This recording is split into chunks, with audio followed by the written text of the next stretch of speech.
Hello there. Cookies with turn 123 of EA Vanheim in this late game sub, and I will go ahead and jump to probably the coolest thing that's happened in quite a few turns.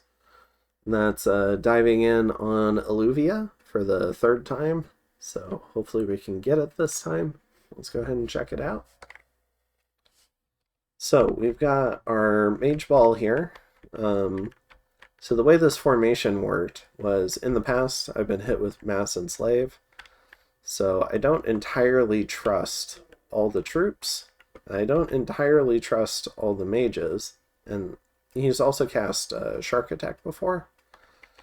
So the idea was the tougher mages will be on the outside for Shark Attack, but then there's also like reasonable redundancy, or not necessarily redundancy, but there's a reasonable distance what I could manage to at least give mages a turn or two to like defend themselves if somebody got mind controlled. So maybe one of the other mages could cast a spell and protect them while they moved over. So that's kind of the idea there. And then we've got the troops up front. The lower MR is towards the front, although I tried only to bring higher MR stuff. The thralls are, well, they're thralls. They're low MR, but most of the troops I brought are at least 10 MR. But, I mean, these guys aren't, but I've got a line of trolls behind them, so hopefully I'd be okay. And then I tried to make sure most of my mages were at least 20 MR. So that if Mass and Slave went off, ideally I only lose like one of them. So I guess some of them are 19 MR. But when we get buffs off, all of them should be somewhere in the 20 to like 25 MR range. Or higher, ideally. Over here we have the Kraken, Banner of the Northern Star, Rune Smasher, and Crystal Coin, but no gems. And it looks like maybe he's been empowered. So I think what happened is Atlantis might have staled this turn, and so he just wasn't there to put gems on this guy to do the Mass and Slave, or Master and Slave, for his 900 HP Kraken, or like to give him the 30 pearls. So unfortunate, but I believe that's what happened. I'm pretty sure he staled this turn. So unfortunately we're not going to see the Kraken at its best and brightest, but it's still a very intimidating Kraken. He's got 51 strength, so I think he's wished for strength. And not gonna lie, I probably would have used some of that pile of pearls to like wish for magic paths on this guy, but maybe he likes keeping the paths concentrated in just astral. I think it's got nearly 1,000 HP. So big Dominion bonus, and then Gift of Health to double it. So yeah, so let's go ahead and see how the battle goes. So our Astral Mages are +1 because of, what's it? Northern Lights? Light of the Northern Star.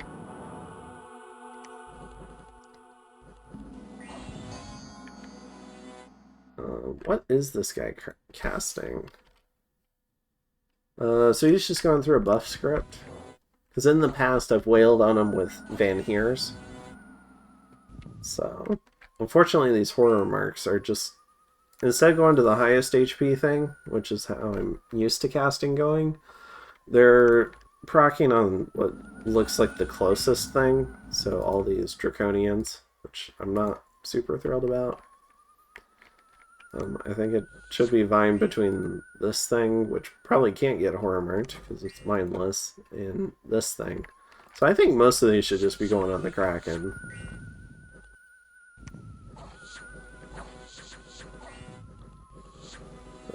Let's go ahead and go through some of this. These Draconians are they don't have really any buffs, and we did Curse of Stones, I guess, because the dual casted Army of Leads is my guess.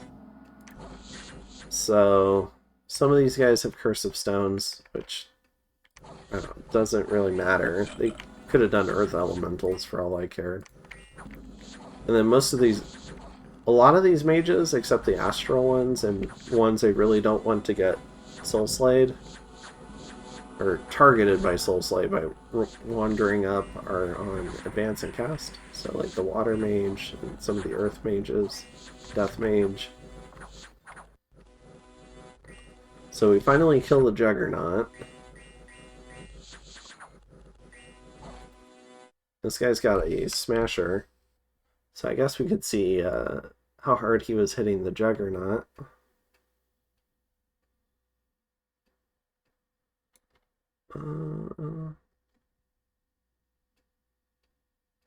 With a Smasher.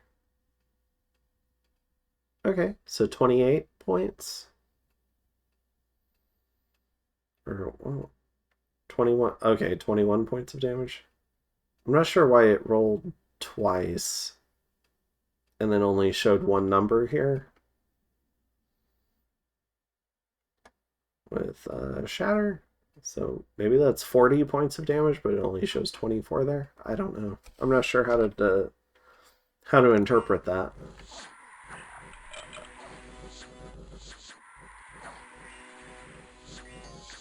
Alright. Now we're hitting him with the horror marks, which is good.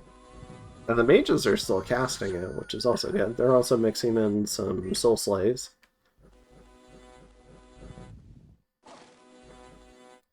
I don't know what that was. Astral Geyser? The, like, splitting light. I think he's gonna do it again.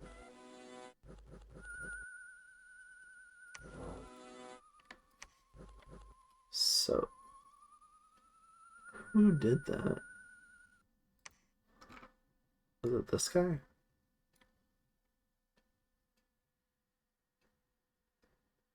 Astral Geyser Blast.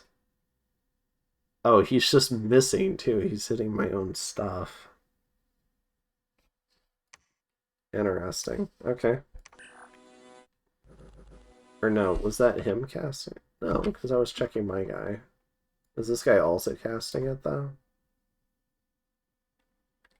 Oh, alright.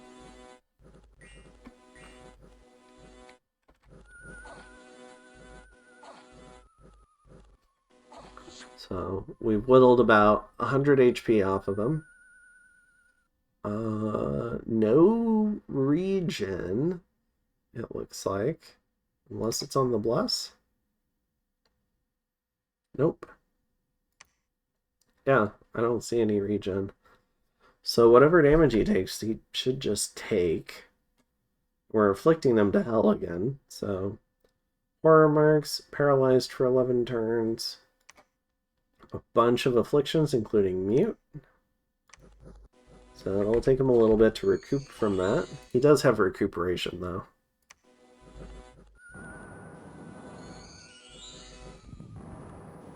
Hitting him with the Petrify checks. Now that's an MR check, but his MR is so high, he should pass it.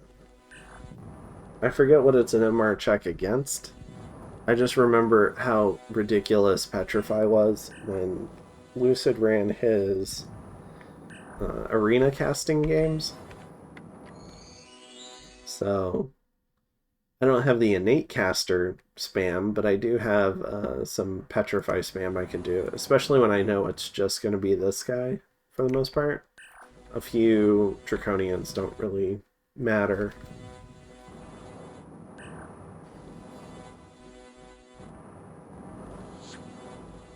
Yeah, these guys can go ahead and leave whenever they want.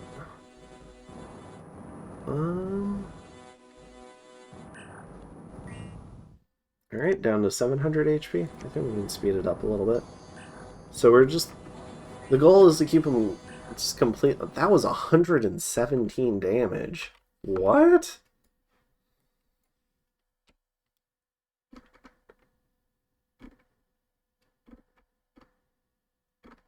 Right? Did I see that right?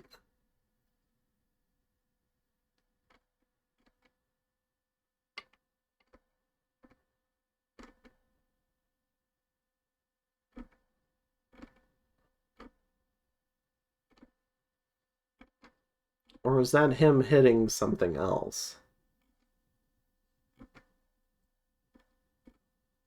I feel like we've passed it.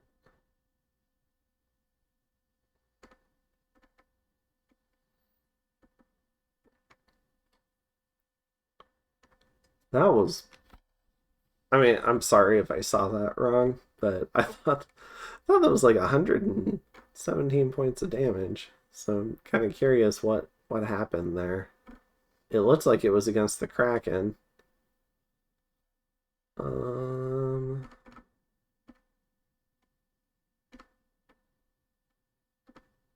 I'm used to things doing 1,000 points when they get like Soul Slayed, but I'm not sure what would do over 100 damage to this Kraken.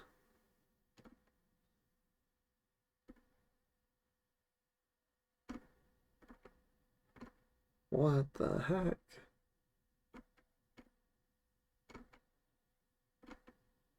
27 points.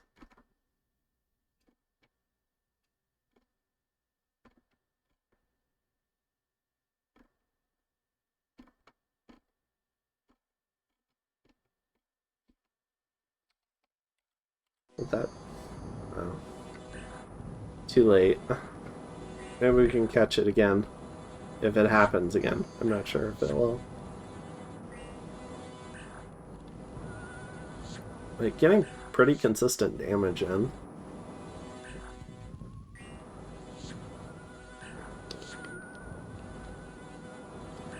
There we go. So you can see the round counter. Because I was starting to get concerned about the turn timer. And you can see he's racked up even more afflictions. All stuff he can recuperate from. But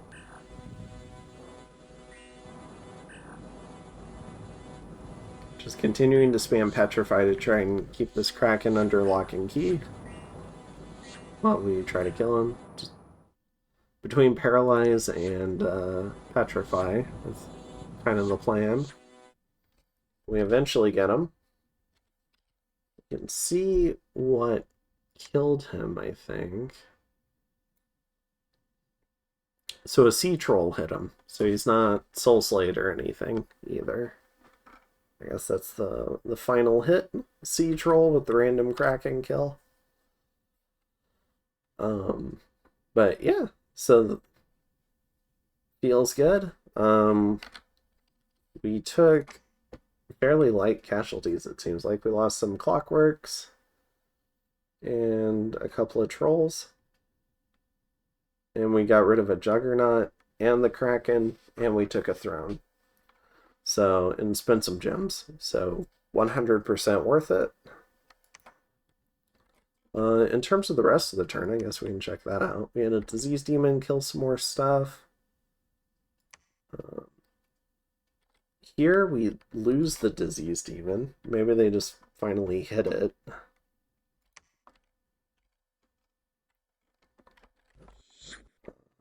Okay. So this time he jumps in right away instead of doing the hold and attack. And okay, so the chief hits him with the venomous bite. And then eats him again. Well done. So he's diseased, but he manages to kill the disease demon. We actually killed one of the Wraith Lords. So we got another Wraith Lord with Mind Hunt. So we're starting to get a little bit more lucky with those.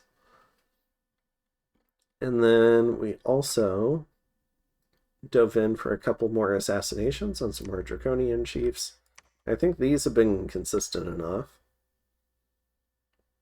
In terms of Jelini Agora, we went ahead and launched a raid to get this back.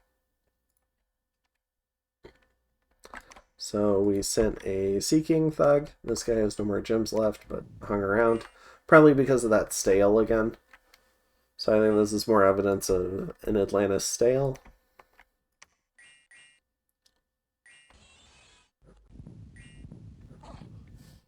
But I guess we kill him. And then in New Land, Atlantis bringing out this guy. We've just got a bunch of skeletons and some blood slaves.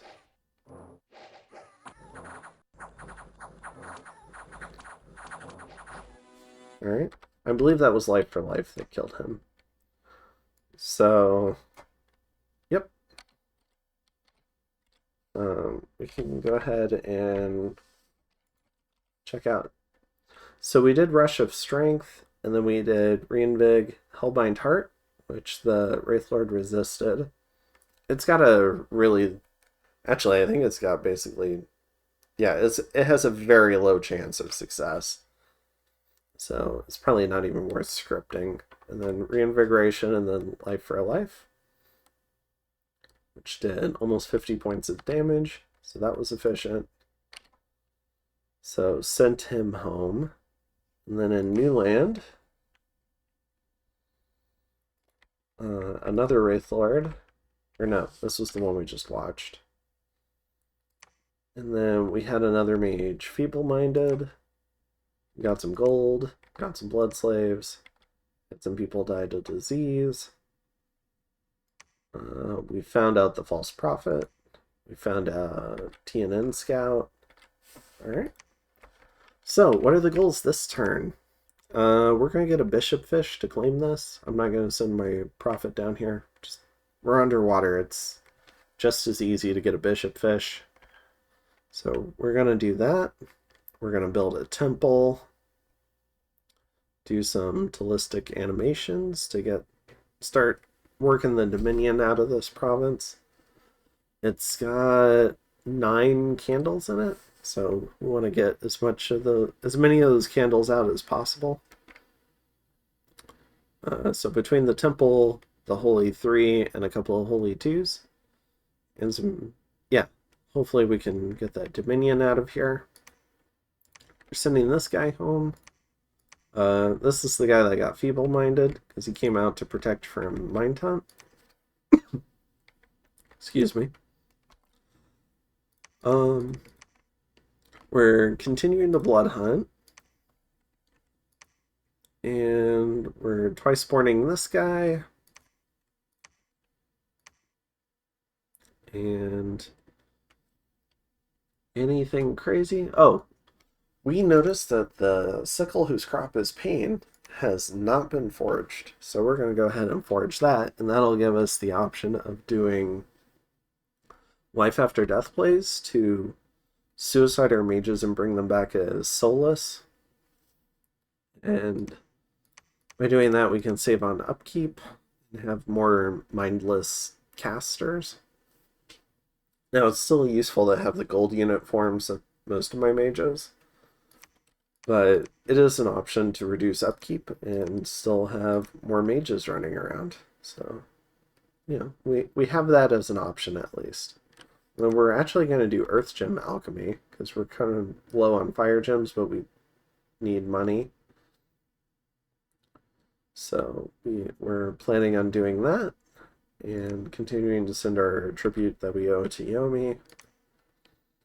And then we're going to do a couple more disease demons. I mean, it still says Draconian Chiefs and Adepts, so they haven't... There's still a bunch of them here, so we're just going to keep on trying to chug through them. And... yeah, I think that's it. Oh, and we've got a counterattack planned for the north. So we're sending out lots of the... We've geared up a lot of hearses. A lot of these Van hearses that have been freed up from doing Blood Slave Micro. Now that we have these guys who have more HP and have cold resist built in. So we're going to send these hearses on a little bit of a raiding adventure because they cost less. So we're not as worried about losing them to strands of arcane power. And so, yeah, we're going to go ahead and try and defend some of this and retake some of this. I think we're going to do some magic phase shenanigans as well. I think the plan is to take all this stuff back and defend this. And then I believe I was going to attack this and get this back that TNN's taken. But he said he'd like it so that he could have the option to retreat from this province. He's planning to try and take that throne off of Atlantis. So that's kind of the plan there. And outside of that, I think that's it. So, and we haven't been getting any luck with the Tartarians recently, so there's nothing interesting to show you there. So I believe that's it, and I'll see you in turn 124.